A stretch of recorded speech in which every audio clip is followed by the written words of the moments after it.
When most people think about fish food, they think of worms and crickets. But for commercial fish production, the food of choice is soybeans. Naturally high in protein, soybeans promote growth and better health in not only catfish, but in many farm animals. You can make protein out of shoe leather, but it's a digestible protein that animals want, and soybean meal seems to be the best for growing fish and other animals also. Like, the amino acids and all that add up. It's not just the protein, it's the micronutrients. Alabama farmer Butch Wilson has been in the commercial catfish business for about 25 years.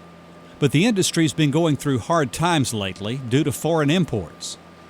Mississippi has seen the number of catfish farms drop by about half, and more than 3/4 of the operations in Arkansas have called it quits. Rather than become another statistic, Wilson is looking into new ways to keep his industry viable.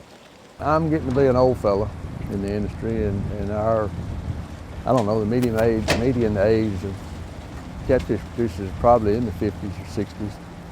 I've got a son and son-in-law that are working with me, and they want to continue doing this. So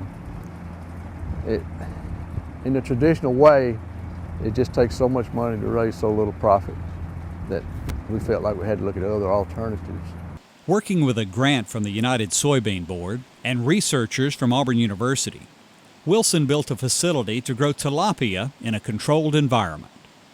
We've got a 13,000 square foot building, and it's insulated with 2 inches of soybean insulation, and we've 150,000 gallons in 10 tanks. And in those 10 tanks, we're hoping to produce about 350,000 pounds per year. We're starting out with tilapia. Tilapia is an easy fish to do in an indoor raceway system.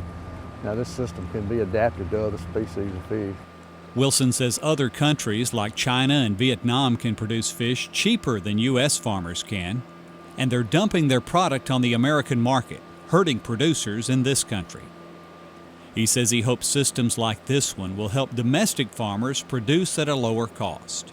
This will reduce the footprint that you need to raise the same amount of fish. In other words, with 1 acre of barn under roof, we might raise 1 million pounds of tilapia. Whereas if you raise 1 million pounds in a conventional catfish pond, it'll take about 200 acres. Wilson says the operation is environmentally friendly because nutrient-rich wastewater from the tanks is used in 2 adjacent greenhouses to grow hydroponic lettuce. In Dallas County, Alabama, this is Kevin Worthington for Time Well Spent.